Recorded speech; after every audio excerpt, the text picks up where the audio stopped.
आप बहुत बहुत खैर मकदम इस्तेमाल करते हैं आपका डिकोड ज़िया के इस नए एपिसोड में।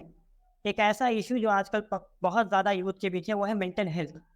ये ख़राब मेंटल और डिप्रेशन से हर आदमी आज जूझ रहा है। इसी मेंटल हेल्थ और डिप्रेशन को समझने के लिए आज हमारे साथ मौजूद हैं वेंजू केन यूनिवर्सिटी से स्कूल ऑफ साइकोलॉजी की program adviser doctor Amrita Kaur.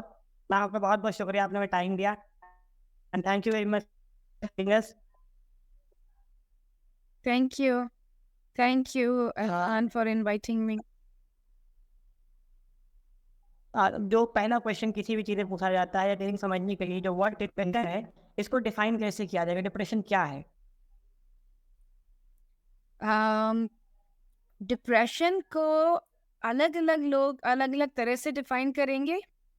अगर जो मेरी तरह लोग हैं जिनके पास साइकोलॉजी या दूसरे लोग जिनके पास साइकाइट्री डिग्री का एक्सपीरियंस है, वो डिप्रेशन को बहुत टेक्निकल तरह से डिफाइन करेंगे।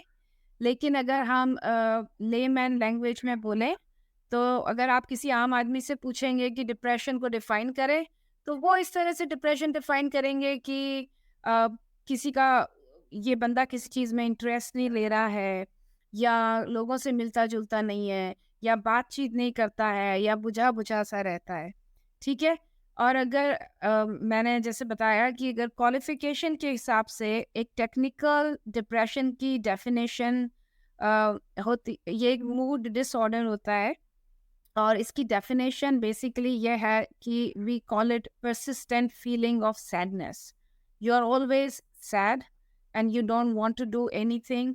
डिप्रेशन के बेसिक सिम्टम्स जो होते हैं वो emotional problems, physical problem, psychological problems से रिलेटेड होती हैं, जिसमें किसी इंसान का बेसिकली कुछ करने को जी नहीं चाहता है, वो कुछ भी नहीं करना चाहते हैं, कुछ भी नहीं कर। मोस्ट डिप्रेशन में जो लोग डिप्रेशन से सफ़र करते हैं, वो लोगों का सुबह उठने का मन, पे जाने का मन नहीं चाहता है, पढ़ाई करने का मन नहीं चाहता है। तो अगर डिप्रेशन को डिफाइन करना है, तो आप एक एक नॉर्मल लैंग्वेज में आप बोलेंगे डिसइंटरेस्ट, और we also call it literally loss of interest, loss of interest in anything in life, right? Okay. इस बेसिकली इस तरह से आप डिप्रेशन को डिफाइन कर सकते हैं। एक बीमार बीमार आदमी सिम्टम्स एक डिप्रेस आदमी के सिम्टम्स से बिल्कुल डिफरेंट होंगे। डिप्रेस आदमी may not demonstrate show physical symptoms, लेकिन उनकी जो रोज की जिंदगी है उसके अंदर उनको कोई इंटरेस्ट नहीं होगा, किसी भी एक्टिविटीज में इंटरेस्ट नहीं होगा। So you basically, this is how you define interest. When you see people's ability to work or to be at home decreases. Okay. हाँ, बहुत से लोग डिप्रेशन को टेंशन से जोड़ते हैं। ओके। डेली लाइफ टेंशन आदमी की लाइफ में बहुत होती है, डेली टेंशन होती है। तो डेली लाइफ टेंशन और डिप्रेशन में डिफरेंशिएट कैसे करेंगे? कैसे मान के चलो रेगुलर टेंशन हैं ये, मतलब जो रोजमर्रा की जिंदगी में होती है डिप्रेशन है, तो डिफरेंशिएट कैसे करेंगे? बिल्कुल बिल्कुल, बहुत अच्छा सवाल है ये। और मैंने इसीलिए शुरुआत में ये बोल दिया था कि डिप्रेशन जो है वो दो तरह के लोग होते हैं जो डिप्रेशन को जिस तरह से समझते हैं, तो लोगों के बैकग्राउंड पे बहुत डिपेंड करता है। और इसीलिए जिन लोगों की डिप्रेशन की प्रॉपर नॉलेज नहीं है, या उनके कोई बैकग्राउंड नहीं है जो डिप्रेशन को एक्सप्लेन कर सकेगा, वो लोग डिप्रेशन को एक डेली लाइफ स्ट्रेस को, या आपने बोला टेंशन को, they misunderstand that as depression. तो आपका सवाल था कि डिप्रेशन को डेली लाइफ टेंशन से कैसे डिफरेंशिएट करेंगे। जी। तो बहुत सारे लोग हैं जो मिसअंडरस्टैंड कर जाते हैं डेली लाइफ एंजाइटी, स्ट्रेस और टेंशन को डिप्रेशन से, जबकि रियलिटी में ऐसा बिल्कुल नहीं है।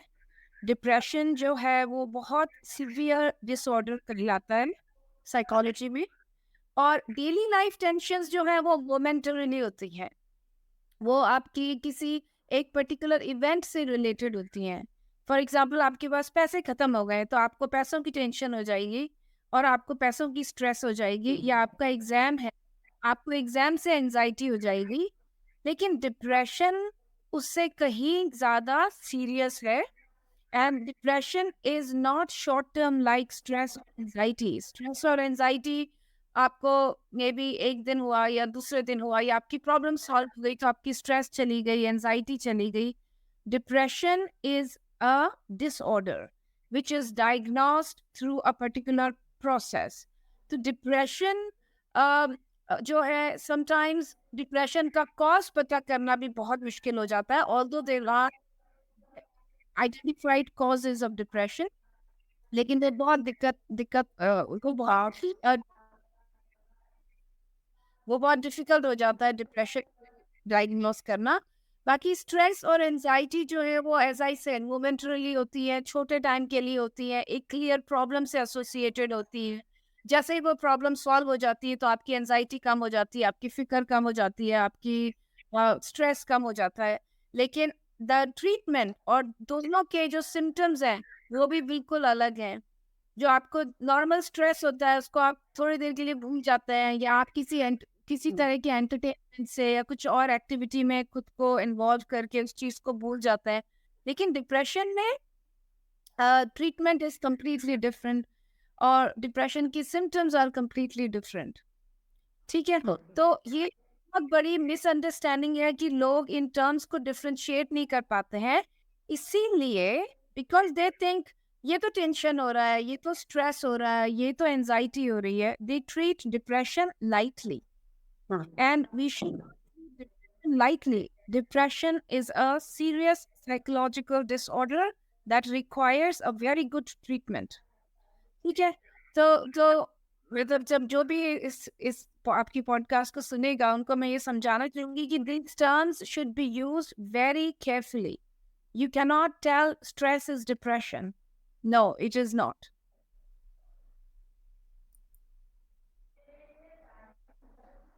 तो सिम्टम्स क्या है डिप्रेशन के? अगर एक आदमी डिप्रेशन में जा रहा है तो क्या symptoms meaning apart from that? क्या कोई फिजिकल एक्टिविटी में या फिजिकल चेंजेस भी आते हैं इसमें? डिप्रेशन के बहुत सारे सिम्टम्स हैं जिसको psychologist use they have a manual, उसको उन सिम्टम्स की चेकलिस्ट को यूज करके वो आपकी डिप्रेशन को डायग्नोस करते हैं। तो जो डिप्रेशन की जो सिम्टम्स हैं वो सिम्टम्स मैंने जैसे पहले भी कहा था, वो लॉजिकल सिम्टम्स होते हैं, फिजिकल सिम्टम्स होते हैं, इमोशनल सिम्टम्स होते हैं। अगर इमोशनल और इमोशनल सिम्टम्स की बात करी जाए तो मैंने पहले यूज किया था word loss of interest in any activities. उसके बाद में आप भूख जाती है, आपको नींद बहुत अच्छे से नहीं आती है और आप हमेशा थका हुआ महसूस करते हैं, which we call fatigue, constant fatigue. आपके समटाइम्स आपकी स्पीच बहुत बहुत स्लो स्पीच हो जाती है, आपके बॉडी मूवमेंट्स आपकी स्लो हो जाते हैं। उसके बाद में आप most common symptom of depression is you begin to feel worthless. मेरा तो कोई रोल ही नहीं है लाइफ में, मैं कंट्रीब्यूट नहीं कर रहा हूँ, और या you start to feel guilty. ठीक है, आपको किसी भी काम करने में दिल नहीं लग रहा है या आपको कंसंट्रेशन करने में डिफिकल्टी हो रही है। ये सारे आपके psychological and emotional thought based symptoms हैं। उसके बाद में डिप्रेशन का most dangerous, I would say, the symptom is thoughts of death or suicide. A lot of people, when they are depressed, they think of committing suicide. Now, these were all emotional and psychological symptoms. जब जो आदमी depression से जूझ रहा होता है उस आदमी के फिजिकल सिम्टम्स भी हैं, जैसे वेट लॉस हो गया या physical appearance, the energy loss, and या सम पीपल इट डिपेंड्स कि उनकी कोपिंग स्ट्रेटजीज क्या हैं। कुछ लोग डिप्रेशन में वेट लूज कर देते हैं, कुछ लोग डिप्रेशन में वेट गेन कर लेते हैं। ऑफ कोर्स उनकी फिजिकल एक्टिविटी बिकॉज डिप्रेशन में कम हो जाती है, तो it affects them accordingly. Some people in depression also complain of persistent headache और दे फील डिजी क्योंकि वो लोग रात को सो नहीं पाते हैं। तो बेसिकली डिप्रेशन के सारे सिम्टम्स जो हैं वो फिजिकल भी हो सकते हैं, साइकोलॉजिकल भी हो सकते हैं, इमोशनल भी सिम्टम्स हो। सो what I'm the moving ahead. key, बिल्कुल, just one thing, the key symptom, अगर आपको किसी को पकड़ना है कि किसी को डिप्रेशन हो रहा है, so when you see a person not socialising, not engaging, then you will think that person is depressed. National library of medicine जो यूएसटी है, उस ऑफिशियल वेबसाइट पे article major depression and genetics, जिसमें मेंशन किया गया है 50% ऑफ डिप्रेशन केसेस जेनेटिक्स से आते हैं। तो इसको और आप एक्सप्लेन करेंगे, जेनेटिक्स का क्या रोल है डिप्रेशन या तो मेंटल हेल्थ में? हाँ, बिल्कुल। तो the- there are a lot of studies, you know, in psychology, which we call heritability studies, or there are also twin studies.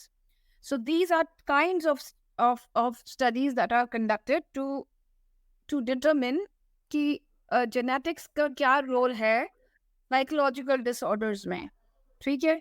तो एक basic principle होता है जिसमें कहता है 60% genetics and 40% is environment.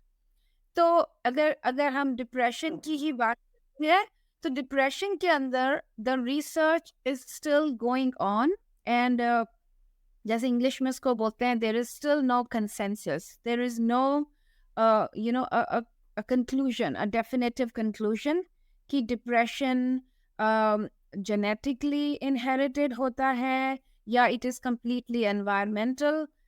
There are lots of studies that explain you the reasons behind depression. उसमें genetics, कुछ जैसे मैंने कहा ट्विन स्टडीज में उन्होंने बताया है कि 2 बायोलॉजिकल ट्विन्स हैं और वो अलग अलग फैमिलीज में ब्रॉट अप हुए, they were adopted by different parents, and दोनों अलग एनवायरनमेंट में बड़े हुए, लेकिन both had the propensity of getting depression. ऐसे ही कई बार कई स्टडीज में नोटिस किया गया है कि अगर कोई पेरेंट डिप्रेशन से सफ़र करता था तो उनके बच्चे में डिप्रेशन ज़्यादा हैं. तो the studies have shown that you know you have 2 or 3 times greater risk of developing depression as compared to average people. Like, you know, if nobody in my family, and very less chances of getting depression. But अगर कोई के घर में है या parent को है या फैमिली हिस्ट्री में है, they do have the chances of getting depression. But you should keep in mind, there is no clear evidence. There is 50-50% evidence. There are some school of thought scientists who study, you know, we call it genetics or epigenetics, heritability, adoption studies. उन scientists की findings ने support किया है. On the other hand, there are scientists who say depression is the result of personality traits. आप किसी personality trait के साथ में born होते हो.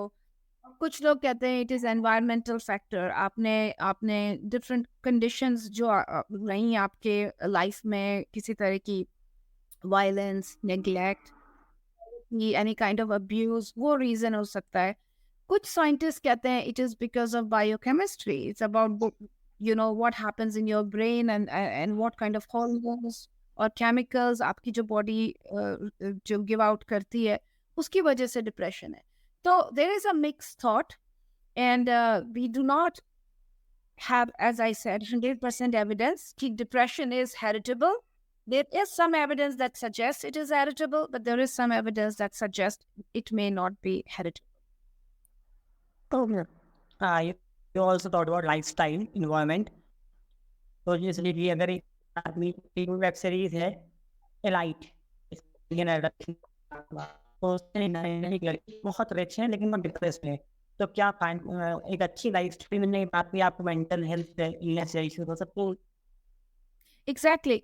तो जैसे हमने शुरुआत में बात की थी कि लोग डिप्रेशन को इंटरचेंजेबली यूज करते हैं स्ट्रेस से या एंजाइटी से या नॉर्मल वरी से.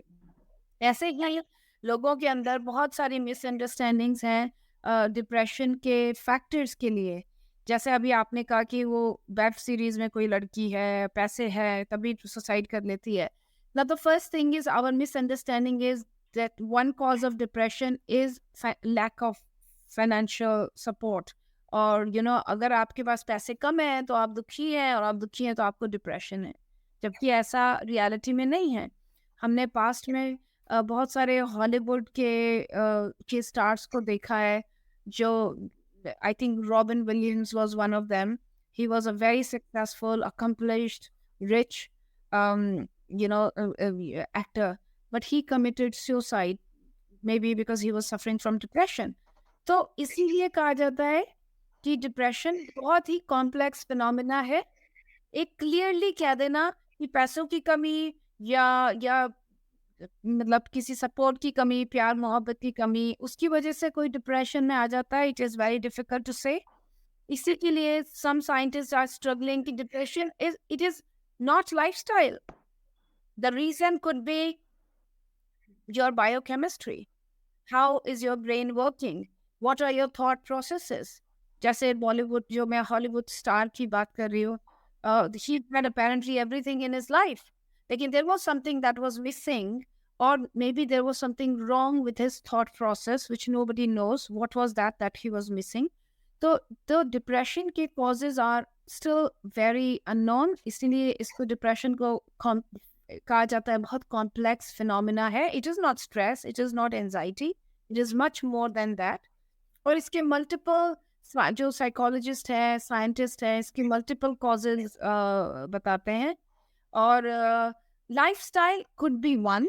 आई थिंक आप maybe you would like to talk about lifestyle. Lifestyle could be one of the factors, it could be one of the factors, but it may not be. And the lifestyle is actually having money or having all kind of support will not give you depression. No, there is something that may be missing in person's life which is not fulfilled, because we go back to the definition of depression. आप feel करते हो कि आप कुछ contribute नहीं कर रहे हो, आप वर्दी नहीं हो, और यू फील गिल्टी दैट मेरी वजह से ऐसा कुछ हो गया, या मैं I was not enough, and then you have this tendency to suffer from depression. Okay, क्या स्पेक्युलेशन और रिलीजियस प्रैक्टिस की मदद से डिप्रेशन से बाहर आ जाता है, या कोई कोरिलेशन है? Okay, again, as I said, there are some studies that say कि spirituality जो है correlated with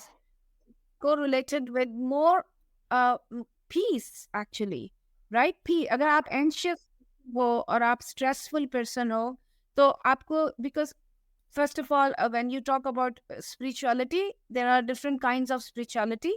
कुछ religious spirituality होती है, secular spirituality होती है, people meditate or they do different kinds of, they listen, they go in the forest, मतलब nature के पास जाएंगे जिससे they get peace.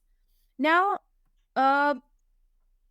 the direct correlation, I am not sure of any studies, क्योंकि as I said, depression requires a particular medication, a particular treatment. लेकिन yes, spirituality आपकी anxiety को भी कम कर सकता है, आपके stress को कम कर सकता है. Depression is also related to the thoughts. आपके दिमाग में कैसे thought processes हैं. या आप इस तरह के हो जो हमेशा ये सोचते हो कि लोग मेरे बारे में बुरा ही सोच रहे हैं, या मैं तो कुछ भी नहीं कर सकता, या मैं तो बुरा हूँ. ये आपका एक थॉट प्रोसेस हो गया. जब आप स्पिरिचुअलिटी में जाते हो तो you start thinking above all the regular day to day life. We start thinking of things beyond this world. तो आपका होराइजन ब्रॉड हो जाता है. You become a better person. आप नॉर्मल जो day to day show off competition या किसी से compete करना है, किसी को प्रूव करना, go above that. जब आप उससे above चले जाते हो तो already you are going towards peace. आपके disturbing thoughts बहुत कम आ रहे हैं, आप अपनी एनर्जी को गलत चीज़ों में बहुत कम यूज़ कर रहे हो. So there are studies जिसमें placebo effect करके उन्होंने spirituality की ट्रेनिंग दी है, and people have reported less stress, less anxiety, and in some cases even depression is reduced. But it will be wrong also. Sometimes we have to be very careful कि किसी को depression हो रहा है और हम उसको कहेंगे कि आप spirituality practice करो, या आप प्रेयर करो या मेडिटेशन करो या पर्टिकुलर रिलीजन को फॉलो करो तो आपके डिप्रेशन खत्म हो जाएगा. I am afraid we should not say these things. It will maybe lessen, it will teach you how to control your negative feeling, but it cannot definitely cure. There is no evidence that it can cure. If you see someone suffering from depression, it is the best to see a psychiatrist and get a proper medication. But definitely, spirituality, peace, or किसी तरह की religious practice, it will help to control the symptoms. आपको कम Okay. Anxiety, कम बुरे thoughts आएंगे. जी. जब जैसे कि एक बहुत इंपॉर्टेंट क्वेश्चन यहाँ आ रहा है कि जैसे किसी आदमी को मान डिप्रेशन है, उसके द्वारा में कैसा ट्रीट करना चाहिए, उसे किस तरह से, उसको कंफर्टेबल किस तरह करें, कहीं ऐसे. बिल्कुल बिल्कुल, it's a very good question again, क्योंकि हमारे हमारे कल्चर्स के हिसाब से अगर हम कहता है कि मुझे डिप्रेशन फील हो रहा है तो आप सबसे बड़ी चीज़ बोलते हो, अरे डिप्रेशन डिप्रेशन कुछ नहीं होता, तुम्हारा खाली दिमाग है, खाली दिमाग शैतान का घर, या जाओ मूवी देख लो या गाना सुन लो, अच्छा खाना खा लो, और तुम्हारे को क्या कमी है. नहीं, I think the first thing is we have to acknowledge, we have to accept. आपको आके कहता है कि मुझे डिप्रेशन हो रहा है, तो उसको मतलब शुश कर देना कि नहीं नहीं नहीं कुछ नहीं हो रहा, इस तरह की कोई चीज़ नहीं हुई है. तो सबसे पहले ये करना होगा, आपको एक्सेप्ट कर, उसको सुनना होगा, और ये भी कहना होगा कि आप एक्नॉलेज करते हो कि आपको डिप्रेशन है. That is number 1. नंबर 2, आपको जितना आप उस इंसान का सुन सकें, because when people are in depression they don't talk, they don't share. तो आपका एज अ फ्रेंड और एज अ फैमिली मेंबर आपका फर्ज बनता है कि आप उस जो बंदा डिप्रेशन की शिकायत कर रहा है, आप उसके साथ में बैठें, बात करने की कोशिश करें और जानने की कोशिश करें कि वो जो फील कर रहे हैं वो क्यों फील कर रहे हैं. तो इट बिगिंस विद एक्नॉलेजिंग. उसके बाद में गिविंग देम द सपोर्ट. अगर वो कह रहे हैं हमारा ये करने का मन नहीं है, not forcing them, maybe giving them some day. लेकिन जब आपको लगने लग जाए कि उनके सिम्टम्स बहुत सीवियर हो रहे हैं, then it is the time for you take an action. दिलाएं अपनी मेडिकेशन, दिलाएं. आप 2-3 मिनट पहले प्रॉपर मेडिसिन की बात कर रही थी, मेडिकल ट्रीटमेंट की बात कर रही थी. जब हम रिसर्च कर रहे थे, हमें एक टर्म मिला, न्यूरोप्लास्टिसिटी, जो हमको बिल्कुल समझ में नहीं आई. तो आप थोड़ा उस पर एलैबोरेट करके समझाएंगे. हाँ, न्यूरोप्लास्टिसिटी बहुत नया वर्ड है और मेरे हिसाब से बहुत पावरफुल वर्ड है, और हर किसी को समझना चाहिए what is neuroplasticity. Basically neuroplasticity is in very simple words में हम ये कहेंगे कि हमारे ब्रेन की एबिलिटी, हमारा ब्रेन जो है वो किसी पर्टिकुलर तरह से वायर्ड होता है. मतलब मैं आपको पूरा ब्रेन एनाटॉमी नहीं पढ़ाने लग जाऊंगी, लेकिन we all know that we have neurons in our brains and all the neurons are connected, we call them neural connections. हम कुछ भी सीखते हैं, कुछ भी करते हैं, तो वो पर्टिकुलर न्यूरल कनेक्शंस की वजह से हम करते हैं. फॉर एग्जाम्पल, मुझको अभी कंप्यूटर पे टाइप करना है, मैं किस तरह से अपनी उंगलियां चलाती हूँ, ठीक है, ये एक न्यूरल बन गया है मेरे ब्रेन में. Now can that be unlearned? क्या मैं उसको भूल के टाइपिंग किसी और तरह से कर सकती हूँ? This is called neuroplasticity, ability to change and adapt to a new experience. Your brain's ability to adapt, to change and adapt to a new experience. That is neuroplasticity. जो हमारा न्यूरल नेटवर्क बन गया, जो हम कहते हैं hard wired है, उस हार्ड वायरिंग को आप अनवायर करके can you fix it in another way. तो it is a very recent evidence कि न्यूरोप्लास्टिसिटी, पहले तो हमें पता ही नहीं था इस तरह का टर्म. हम लोग ये बिलीव करते थे कि जब बच्चे 6 साल की उम्र में हम लोगों का ब्रेन फॉर्म्ड हो जाता है. Now the new research suggest that our brain keeps growing until you are in your late 20s, in fact sometimes in 30s. तो हमारा ब्रेन हमेशा चेंज हो रहा है, ब्रेन का शेप चेंज हो रहा है, मीन्स हमारी ब्रेन की वायरिंग जो है वो it changes. How does it change? हम प्रैक्टिस कर सकते हैं. जैसे मैंने कभी भी लेफ्ट हैंड से राइटिंग नहीं करी है, because my brain is for me to write with my right hand. लेकिन अगर मैं प्रैक्टिस करती हूँ तो my will make new connection, and मैं वायरिंग चेंज, अपने ब्रेन को I can change the way my brain is wired for writing with the left hand, this is neuroplasticity. और अगर अभी आप शायद आप पूछ रहे हैं न्यूरोप्लास्टिसिटी तो डिप्रेशन से है। डिप्रेशन जैसे मैंने बताया इज ऑल्सो आपकी जो थॉट्स है that also contribute to your depression. आपको कंसिस्टेंट थॉट्स आ रहे हैं, मैं तो बुरा हूँ, मुझे कोई पसंद नहीं करता है, मैं अनसक्सेसफुल हूँ, मेरी कोई वैल्यू नहीं है लाइफ में। उन थॉट्स को कैसे चेंज कर सकते हैं आप? You can change those thoughts, you can train your brain not to think negatively, right? आपका ब्रेन वायर्ड है, द मोमेंट आप पानी को देखते हो तो सबसे पहले चीज आपको याद आता है कि इसमें डूब जाएंगे, हम मर जाएंगे। That is how your brain is. Neuroplasticity in the context of depression treatment is you can learn new ways to think। अब नई तरीके से सकते हो, नई तरह से सोचना सीख सकते हो, ये neuroplasticity. Okay, I mean last question और are sort of question actually, आप क्या मोटिवेशन देना चाहेंगे या लास्ट मैसेज देना चाहेंगे उन लोगों को जो डिप्रेशन में हैं या जो इस साइड बढ़ रहे हैं या सभी को जो मेंटल हेल्थ से कॉन्शियस हैं? ऐसी पहले तो मैं ये सभी को कहना चाहती हूँ कि मेरे ख्याल में अब जब हम लोग इस पे, पहले तो हमारे सोसाइटी में बात ही नहीं होती थी, अब एटलीस्ट हम बात करने लगे हैं कि इस तरह की चीज़ें एग्जिस्ट करती हैं।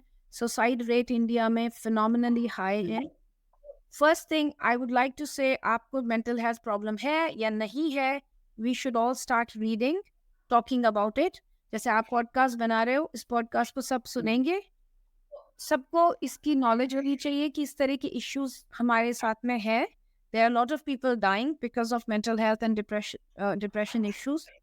तो first thing in society is getting knowledge, becoming aware कि इस तरह की चीज़ें पॉसिबल है, इस तरह की चीज़ें एग्जिस्ट करती हैं, उनको एक्नॉलेज करना। सेकेंड, अगर आपको लगता है कि आपके आसपास में या आपके फैमिली मेम्बर्स डिप्रेशन से सफ़र कर रहे हैं या किसी मेंटल डिसऑर्डर से सफ़र कर रहे हैं, उसको एक्नॉलेज करना, ना कि उसको छुपा देना या उसको शुश कर देना कि नहीं नहीं इस तरह की कोई चीज़ एग्जिस्ट नहीं करती है। एंड ऑफ कोर्स हम लोग सोसाइटी में इस चीज़ पे बात करने लग जाएंगे, जब इस पे अवेयरनेस आ जाएगी तो हम अपने आप से, there will be more psychologist, आपको जो ज़्यादा यू नो फैसिलिटीज अवेलेबल होंगी for mental health counselling, and then we can definitely have a healthier society.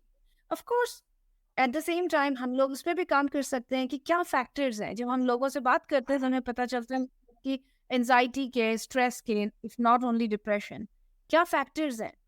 Why are we, see India, originally we are a spiritual society, we have lots of religions, we have lot of practices which we teach people to stay grounded and away from negativity।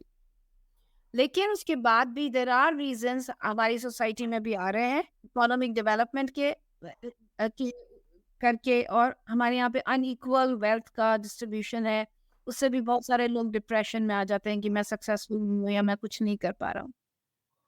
We need to look at all these and see कि हम इसको कैसे address कर सकते हैं एक healthy society बनाने के लिए। हाँ, ये क्वेश्चन मैं ऐसे करूँगा, वैसे मैं लोगों को जो थेरेपिस्ट के पास मैंने जब वो डरते हैं, उनको डर है कि वो जाते ही नहीं थेरेपी के लिए, उनको डर लगता है वहाँ जाने से कोई देख लेगा तो क्या कहेगा, ये बहुत बड़ा कंसर्न ये वो। हाँ बिल्कुल, ये बहुत बड़ा टैबू है, बहुत ही बड़ा टैबू है। इस तरह का टैबू नहीं होना चाहिए, बिकॉज जैसे हम बीमार हो जाते हैं या हमारे पेट में दर्द हो रहा है, आँख में दर्द हो रहा है, सर में दर्द हो रहा है, हम डॉक्टर के पास जाते हैं। ऐसे ही जब हमको लग रहा है कि हमारी मेंटल हेल्थ, साइकोलॉजिकल हेल्थ के साथ कोई प्रॉब्लम है, तो we should feel very seeking for help, ठीक है। और उससे तभी आएगा जब सोसाइटी में हम लोग इस पे बात करेंगे और इसको नॉर्मलाइज करेंगे। थैंक्स वेरी मच हमसे बात करने के लिए। इस एपिसोड के लिए इतना ही, आपसे मिलेंगे अगले फ्राइडे शाम 7 बजे। तब तक के लिए शब बखैर, खुदा हाफिज़।